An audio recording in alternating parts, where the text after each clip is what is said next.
दरअसल अनभक्ति साहब इतनी हो गई है कि आता ना जाता चुनाव चिन्ह छाता। लोग पार्टी को दे के ऐसे लोगों को जो है टिकट दे दिया जाता है और ऐसे लोग नुमाइंदगी करते हैं जो जनता तक पहुंच ही नहीं पाते। कुंवर साहब के कार्यकाल में मैं समझता हूं सबसे ज़्यादा ठेकेदार लाइसेंस निरस्त करे गए। आज की डेट में आप देखिए हमारे सरदार नगर में टंकी गिर गई, तो कौन लेगा उसकी जिम्मेदारी? उसकी जिम्मेदारी का लोकल विधायक जी लेंगे। भाई उसकी जो गाज तो ठेकेदार पे गिरनी चाहिए। आज की डेट में स्वाभाविक सी बात है, बहुत कुछ बदल गया है, देश की राजनीति बदल रही है। मोबाइल जैसी बीमारी जो है वो कोरोना से ज़्यादा जो है एग्रेसिव हो गई है। तो आदमी, मैं समझता हूँ काम कराना तो नहीं, मोबाइल का उपयोग आज के डेट में काम ना कराने से बचने के लिए ज़्यादा नेता इस्तेमाल करा रहे हैं। आज चुनाव तो देखिए साहब मुझे लड़ना है, स्वाभाविक सी बात है। जनता प्रताड़ित है, परेशान है, काम कुछ हो नहीं रहा है। कहीं झील की झील पी ली जाती है, कहीं पे खनन होकर बिल्डिंगें बनती हैं, जनता तो प्रताड़ित होगी। नेताजी लौट के गए नहीं हैं, बहुत से गांव ऐसे हैं बिथरी, मैं निरंतर जाता हूं, नेताजी पहुंचे ही नहीं। आंवला विधानसभा से ज़्यादा तो शोषण किसी दमन किसी विधानसभा का हुआ ही नहीं। कोई एक काम बता दीजिए आज तक जो हुआ वहाँ पर। अगर हिंदुओं की बात है, मैं भी हिंदू हूँ, तो शायद मैं आधा खटिक भी होऊंगा, आधा ठाकुर भी होऊंगा, आधा ब्राह्मण भी होऊंगा, आधा बनिया भी होऊंगा। सारे वर्ण मेरे अंदर समावित हैं।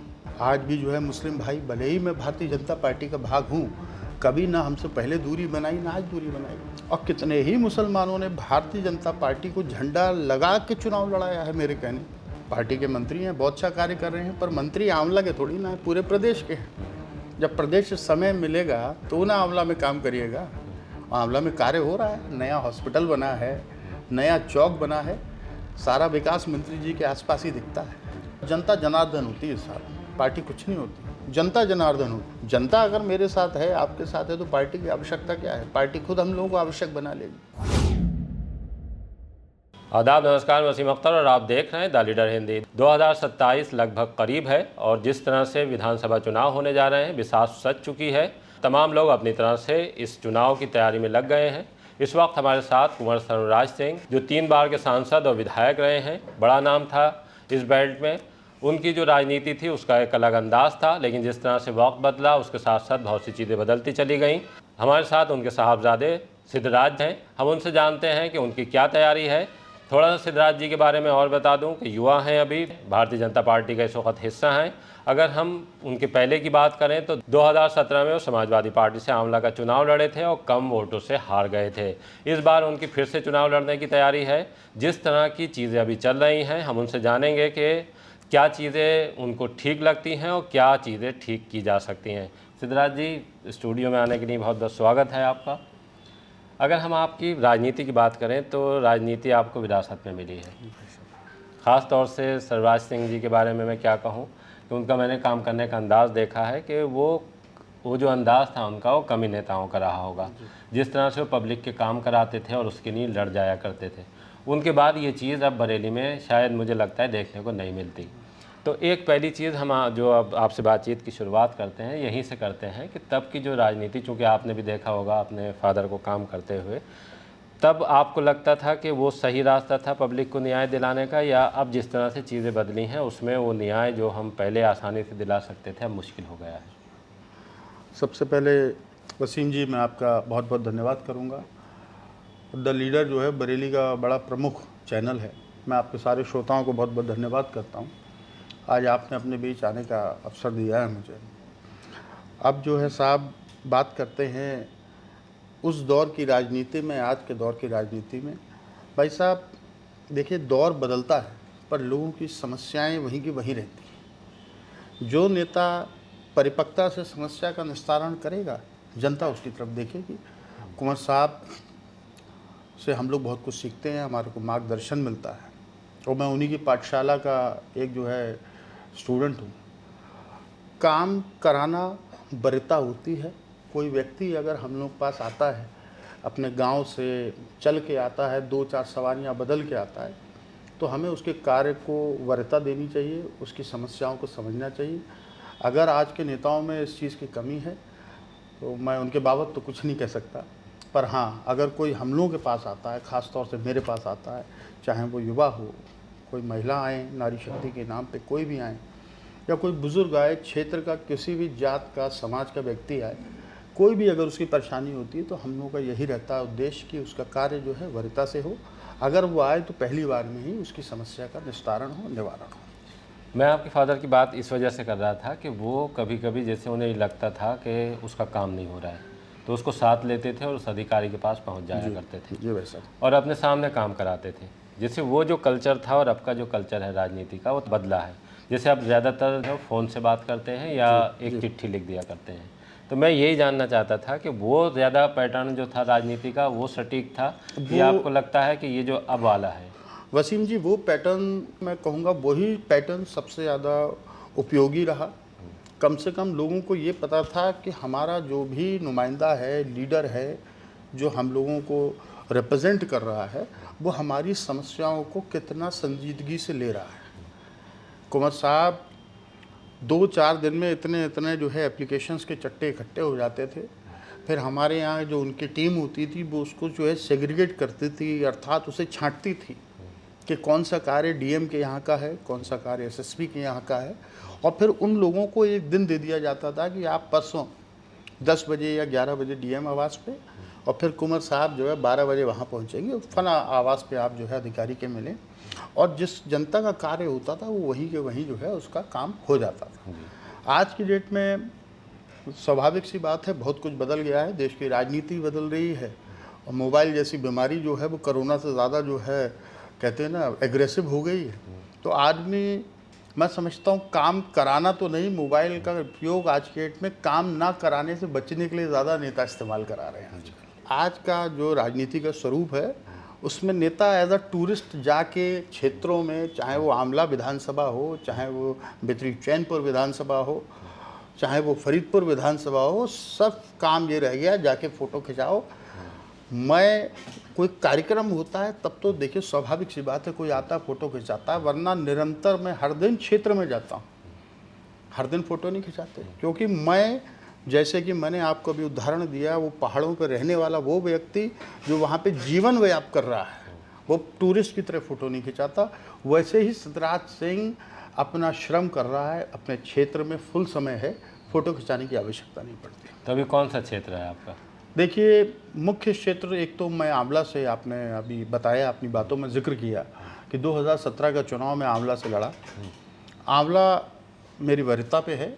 और दूसरा, बितरी चैनपुर की जनता बहुत ज़्यादा जो है मुझे पुकार रही है और आकर्षण बहुत ज़्यादा है। आए दिन मेरे पास कार्यक्रम रहते हैं, तो आप कह सकते हैं मूल रूप से मैं बितरी चैनपुर और आंवला दोनों बितरी विधानसभा। चैनपुर इस वजह से ज़्यादा आपके लिए प्रिय है कि आपके फादर भी, अगर हम उस पुरानी बात करें उस सीट की, तो सन्हा नाम था जी, तो वहाँ से विधायक बने थे जी। उस समय बितरी चैनपुर का जो बसाव था, या ये कहिए क्षेत्रफल था, बितरी चैनपुर ऐसी एक विधानसभा थी जो कि बरेली के हर कोने पे बितरी चैनपुर लगती थी। आज बहुत सा उसका भाग कट गया है। आप चले जाइए एयरफोर्स की तरफ, छोटी बिहार और ये सब जो क्षेत्र है, करमपुर चौधरी और ये सब कट गए हैं। पहले इधर के भी काफ़ी और क्षेत्र थे, कट गए हैं। कुछ बितरी चैनपुर का क्षेत्र काट के आंवला में मिला दिया गया, फिर पुनः जो है इसको जो है मिला लिया गया। ये बात आपकी सही है। मेरा आकर्षण बितरी चैनपुर में इसलिए है क्योंकि बितरी चैनपुर क्या और आंवला में भी मेरे पिताजी बड़ा एक्टिव रहे हैं सदैव। तो दोनों ही जगह से, दोनों ही जनताओं से मेरा पर्सनल घरों में उठना बैठना, आत्मत्व की भावना ज़्यादा है। लेकिन अब ये भारतीय जनता पार्टी का हिस्सा है तो भारतीय जनता पार्टी के विधायक हैं वहाँ से, जी बिल्कुल। तो कैसे आपके लिए मुमकिन होगा कि आपको टिकट मिले और आप वहाँ से देखिए, लड़ें? ये तो विधायक जी भी जानते हैं कि कितनी मेहनत हम लोगों ने करी है, वरना परिणाम क्या होते हैं। और ये बात सही है, भारतीय जनता पार्टी के ही दोनों सीटें हैं आज की डेट में, और हम पार्टी से टिकट की जो है मांग करेंगे। देखते हैं पार्टी क्या करती है आगे।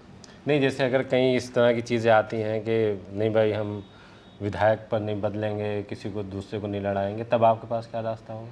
देखिए, ये बड़ा आपने, मैं समझता हूँ, इम्पोर्टेंट और संजीदा सवाल पूछ लिया है। चुनाव तो देखिए साहब मुझे लड़ना है, स्वाभाविक सी बात है। जनता प्रताड़ित है, परेशान है, काम कुछ हो नहीं रहा है। कहीं झील की झील पी ली जाती है, कहीं पे खनन होकर बिल्डिंगें बनती हैं, जनता तो प्रताड़ित होगी। नेताजी लौट के गए नहीं हैं, बहुत से गांव ऐसे हैं बिथरी के, मैं निरंतर जाता हूं, नेताजी पहुंचे ही नहीं हैं। आंवला विधानसभा से ज़्यादा तो शोषण किसी, दमन किसी विधानसभा का हुआ ही नहीं है। कोई एक काम बता दीजिए आज तक जो हुआ वहाँ पे। नहीं, वो तो मंत्री हैं वहाँ से। मंत्री तो हैं साहब, बिल्कुल हैं, पार्टी के मंत्री हैं, बहुत अच्छा कार्य कर रहे हैं, पर मंत्री आंवला के थोड़ी ना है, पूरे प्रदेश के हैं। जब प्रदेश से समय मिलेगा तो ना आंवला में काम करिएगा। आंवला में कार्य हो रहा है, नया हॉस्पिटल बना है, नया चौक बना है, सारा विकास मंत्री जी के आसपास ही दिखता है। जैसे आपने 2017 लड़ा और फिर आपने समाजवादी छोड़ने के बाद भारतीय जनता पार्टी ज्वाइन की, जी। तो उसके बाद फिर चुनाव क्यों नहीं लड़े आप? दरअसल बहुत कम समय हुआ था मुझे भारतीय जनता पार्टी का भाग बने, मैंने टिकट मांगा था, पर कुछ कारण ऐसे रहे कि उस समय थोड़ा कोरोना का भी पोस्ट कोरोना इफेक्ट चल रहा था। शायद जिन जिन जगह जिन जिन नेताओं से, बड़े नेताओं से आशीर्वाद लेने मुझे जाना चाहिए होता, मैं पहुंच नहीं पाया, तो वही कमी मेरी रही होगी, मैंने प्रयास किया था। अच्छा सिद्धराज जी, क्या आप जिस तरह से, अगर हम आपके फादर की बात करें कुंवर सर्वराज सिंह जी की, तो उनकी राजनीति बहुत लंबा वक्त जो था वो भाजपा के अगेंस्ट रहा। जी। आप चूंकि भाजपा में आए फिर उसके बाद, तो क्या जो आपको लगता था कि आप उसमें उस तरह से एडजस्ट हो पा रहे हैं जैसे कि आपकी राजनीति रही? देखिए, कुंवर साहब ने जिस दौर में राजनीति शुरू करी, भाजपा का असल जन्म तो तब हुआ था जब विश्वनाथ प्रताप सिंह के नेतृत्व में ईस्ट और वेस्ट अर्थात राइट और लेफ्ट, दोनों लेफ्टिस्ट एंड राइटिस्ट साथ मिले और एक कांग्रेस के खिलाफ एक सरकार बनाई गई।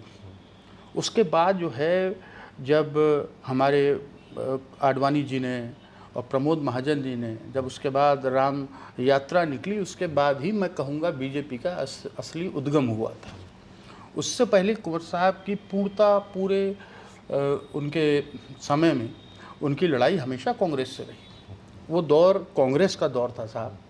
आज जितना मजबूत बीजेपी का दौर है, वो दौर उस समय कांग्रेस का उतना ही मजबूत था। ये आदमी को टिकट लेके आना ही मात्र होता था, बाकी जो है जनता जीत सुनिश्चित कर देती थी। लेकिन अब भी तो यही हो रहा है ना। देखिए, अगर मैं आपको बताऊं कि बहुत से चीज़ें जो मैं पहले, अब से 17-18 साल पहले देखता था, जी। तो नेता मुझे सड़क पर दिखाई देते थे। छोटी छोटी समस्याओं पर देखते थे वो कि ये सड़क ठीक नहीं बनी है, यहाँ कूड़ा पड़ा है, यहाँ जैसे मान लीजिए किसी गांव की बात करें तो गांव में अगर कच्ची रोड है तो उसको बनवाने के लिए वो वहाँ दिखाई देते थे। जी जी। लेकिन अब कल्चर जो आप बात कर रहे हैं ना, कि अब सब कुछ ये हो गया कि टिकट पर निर्भर हो गया जी। कि अगर कोई जीतने वाली पार्टी का टिकट उसको पता है कि मैं ले आऊँगा, तो फिर वो पब्लिक के बीच जाना उतना पसंद नहीं करता। दरअसल अनभक्ति साहब इतनी हो गई है कि आता ना जाता चुनाव चिन्ह छाता, लोग पार्टी को दे के ऐसे लोगों को जो है टिकट दे दिया जाता है और ऐसे लोग नुमाइंदगी करते हैं जो जनता तक पहुंच ही नहीं पाते। कुंवर साहब के कार्यकाल में मैं समझता हूं सबसे ज़्यादा ठेकेदार लाइसेंस निरस्त करे गए कि साहब वो क्वालिटी ऑफ रोड नहीं बन पाई, वो क्वालिटी ऑफ डामर का जो कॉन्फ़िगरेशन रहना था वो नहीं मिला। आज की डेट में आप देखिए, हमारे सरदार नगर में टंकी गिर गई, तो कौन लेगा उसकी जिम्मेदारी? उसकी जिम्मेदारी क्या लोकल विधायक जी लेंगे? हमारे और नेता लेंगे क्या उसकी जिम्मेदारी? भाई उसकी जो गाज तो ठेकेदार भी गिरनी चाहिए। चलिए, ठेकेदार भी नहीं, मतलब मैं कहने का तात्पर्य ये है भाई साहब कि अब जो है राजनीति का मूल स्वरूप बदल गया है। अब आदमी को जो है नेता चाहिए फ़ोटो खिंचाने के लिए। परेशानी होगी तो उसे हमारी याद आएगी, उससे पहले जो है विधायक के गले में ही माला पड़ी होगी। लेकिन जितना ये टफ़ हो रहा है, जैसे टिकट की जो राजनीति है वो बड़ा टफ़ होती जा रही है। आपने अब और तरह की राजनीति की है, आपके फादर ने और तरह की राजनीति की है, जी। तो ये लगता है कि आपको कि ये मुश्किल काम आप कर सकते हैं? बिल्कुल निश्चित साहब, मैं कर सकता हूँ और मैं उनसे ही प्रेरणा लेता हूँ, कुंवर साहब से उनसे ही ऊर्जा लेता हूँ। वो अपने समय में लखनऊ यूनिवर्सिटी के मैथमेटिक्स एमएससी विद डिस्टिंक्शन थे। अब आप बात करते हैं, आपने बात करी वसीम साहब कि कौन सा जो है टिकट, किस तरीके से टिकट वितरण किया जाता है। मैं भी इस सवाल का जो है जवाब खोज रहा हूँ कि टिकट की मानक क्या हैं? क्या योग्यता में शिक्षा पहले होनी चाहिए या योग्यता में जाति पहले होनी चाहिए? किस बेसिस पे जो है टिकट दिया जाता है? मैं भी इस बात को खोज रहा हूँ। जी। आपको लगता है कि जो जाति की राजनीति है वो बहुत, अगर हम देखें तो अभी भी हावी है? अगर भारतीय जनता पार्टी की बात करें तो भारतीय जनता पार्टी के दबाव में सब चीज़ें ख़त्म करने के लिए समाजवादी पार्टी पीडीए लेकर आई। देखिए साहब, हम एक हिस्सा हैं एक ऐसे देश का जिसमें हर जाति हमेशा से एक उस गुलदस्ते की तरह रही है जिस गुलदस्ते में हर फूल का एक एक हिस्सा होता है।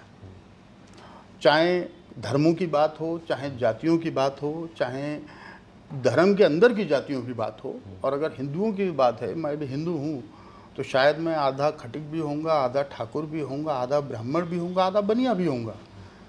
सारे वर्ण मेरे अंदर समावित हैं। तो जातियों को देखने का तरीका अपना अलग अलग है। कुछ लोग जातियों को जाति विशेष की तरह देखते हैं। सिद्धराज सिंह हर जाति को अपने शरीर के अंग की तरह देखता है और मुझे पूर्ण विश्वास है जब भी मुझे इसको संघर्ष को आगे ले जाने का अवसर मिलेगा, हर जाति मेरे साथ कंधे से कंधा मिला के चलेगी। मेरे मस्तिष्क में मेरे ब्राह्मण भाई साथ देंगे, मेरी भुजाओं को मेरे क्षत्रिय भाई मजबूत करेंगे, मेरे जो है बीज के तंत्र को जो है मेरे जो है वैश्य समाज के लोग मजबूत करेंगे और इन पैरों को जो पैर जगह के हर क्षेत्र के हर गली में हर कोने में जाएगा उसको मेरे जो है और समाज के लोग मजबूत करेंगे। तो जातियों को देखने का तरीका मेरा अलग है। लेकिन इसमें जैसे हम बात करें तो आपके फादर की, तो उनका जुड़ाव मुसलमानों से बहुत रहा है। बिल्कुल रहा साहब। तो अभी जितनी चीज़ें आपने गिनाई हैं उसमें मुसलमान कहाँ फिट होता है? देखिए, मैंने एक जगह मेरी बहुत पहले बात भी हो रही थी, मुस्लिम मेरे हृदय के अंदर है। और देखिए, इस बात को भी आप अलग तरीके से देखिए। सबसे पहले ये जानिए हमारे देश के संविधान के तहत और हमारे देश के इस गुलदस्ते में मुस्लिम कहाँ है। मैंने एक जगह एक इंटरव्यू में कहा भी था, जितना हमारे देश का भाग, हमारे देश की नदियां हैं, हमारे देश की हवा है, उतना ही हमारे देश का भाग जो है एक अल्पसंख्यक समाज है। उसको आप किसी तरीके से देखिए। सिद्धराज सिंह के लिए वो सदैव कुंवर साहब की जैसी विरासत और सौगात हमें मिली है।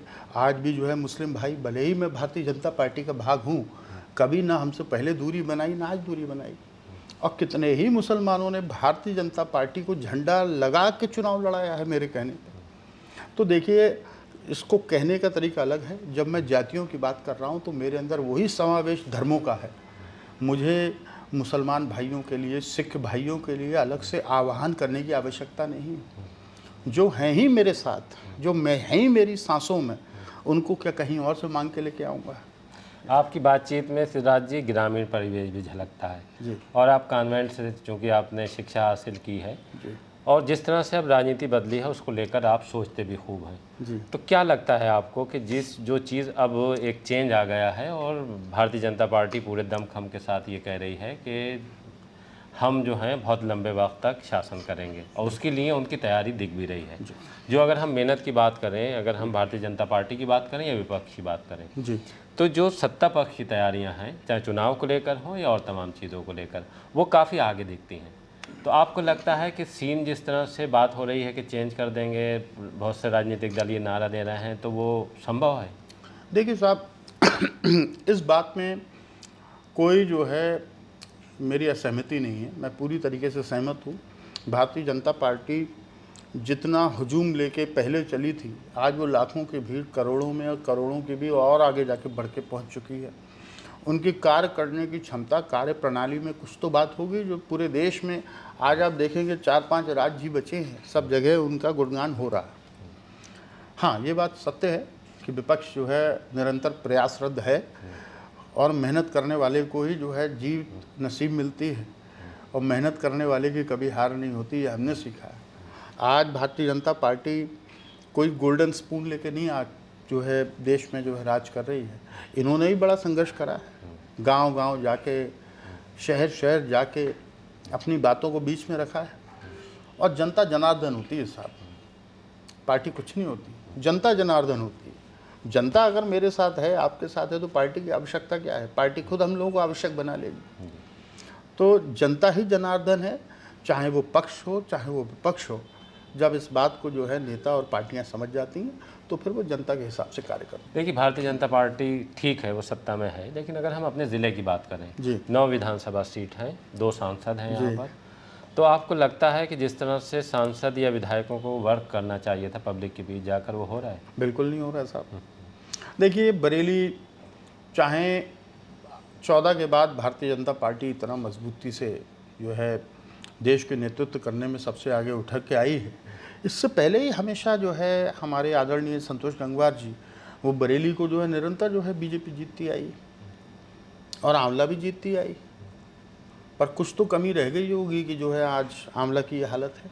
तो जब तक आप जनता को समझेंगे नहीं, जनता के रुख को नहीं समझेंगे और जो लोग जनता की नुमाइंदगी को नहीं समझेंगे, अगर आप उनके साथ बेरुखी करेंगे तो जनता बेरुख हो जाएगी। अच्छा, अभी आपको नहीं लग रहा है कि जो जनप्रतिनिधि हैं, अगर हम उनके आकलन की बात करें काम के बतौर, तो वो अभी उस पर खड़े नहीं? देखिए साहब, ये मेरी व्यक्तिगत राय है, हो सकता है आपकी राय अलग हो, आपके बहुत से श्रोताएं होंगे, सबकी अलग अलग राय होगी।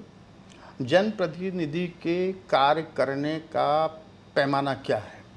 क्या उनकी जो निधि मिलती है वो पूरी खर्च होती है, ये पैमाना है? या वो किसी के गमी में, किसी की शादियों में ज़्यादा दिखते हैं, ये पैमाना है? क्या वो अपने समाज में ज़्यादा दिखते हैं, ये पैमाना है? देखिए, हर किसी का सोच अलग होती है।